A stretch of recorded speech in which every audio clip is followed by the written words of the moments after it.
Hi guys, Julian, Hero of None here, coming to you with a weekly tip on what you can be doing for all you new players out there in ESO land.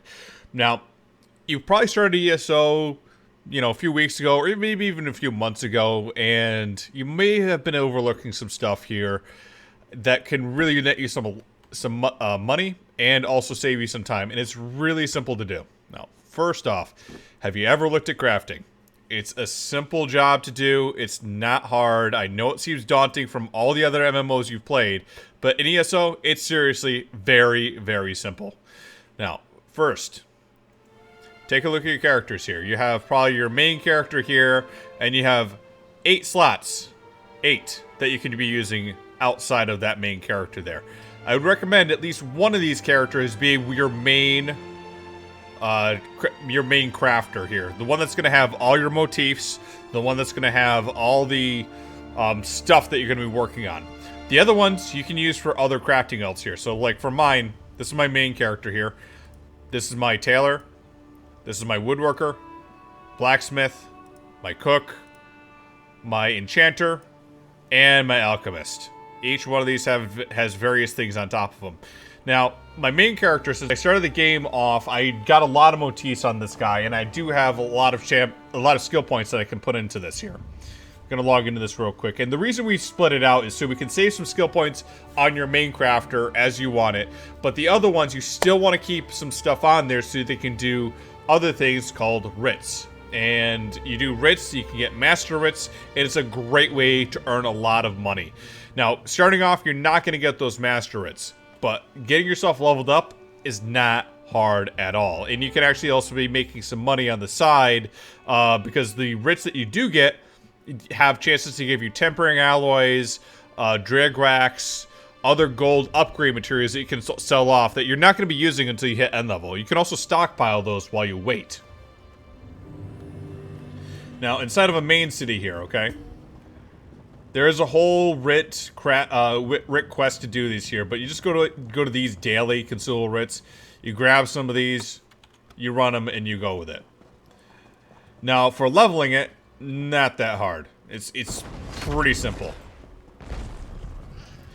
All you do is simply come to a woodworking station, other station, etc. You go to the deconstruct, okay? Find stuff that you want to deconstruct here.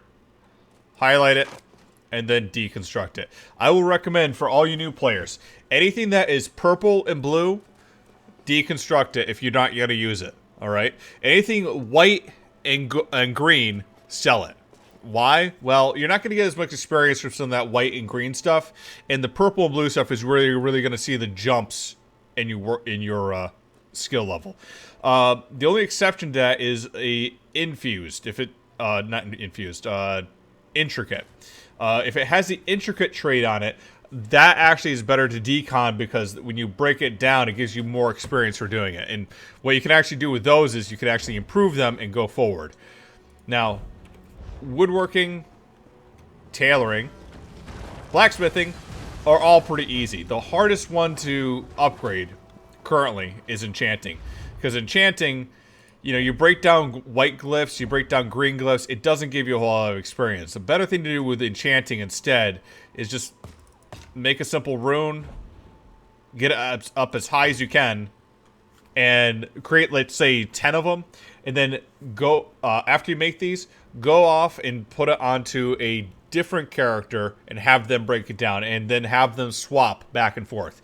Because if you make a glyph on your character here and then break it down, you don't get a lot of experience for that. You don't get a lot of inspiration. If you take it and transfer it over to another character, you get a lot more experience. Alright?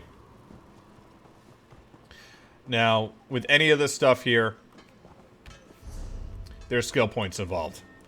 And typically when you're doing the writs and all that stuff, you can just put in however many you need to get the certain writ that you're looking for here. So, on this character, I typically do clothing, blacksmithing, enchanting,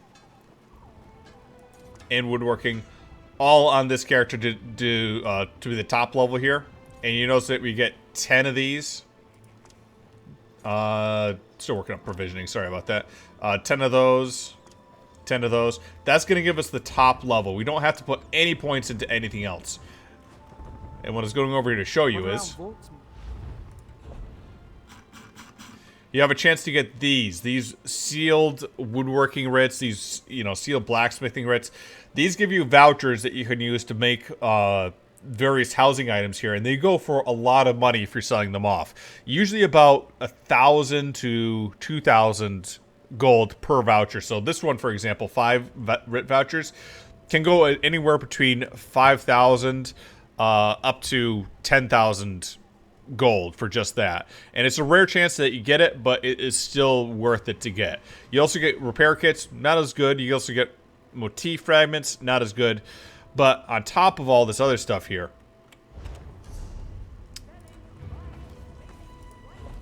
you have chances to get drag wax, rosin,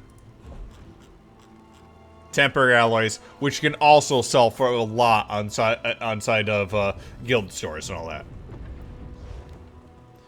And again, it's just as easy as going out, questing, coming up to one of these, breaking it down, selling off that other stuff, and then boom, you're done. And when you get yourself up to level 50, don't forget to set these in, start getting your writs done, and you get a chance at master writs and earn a lot of money. That's basically how a lot of people are making their money today here in ESO.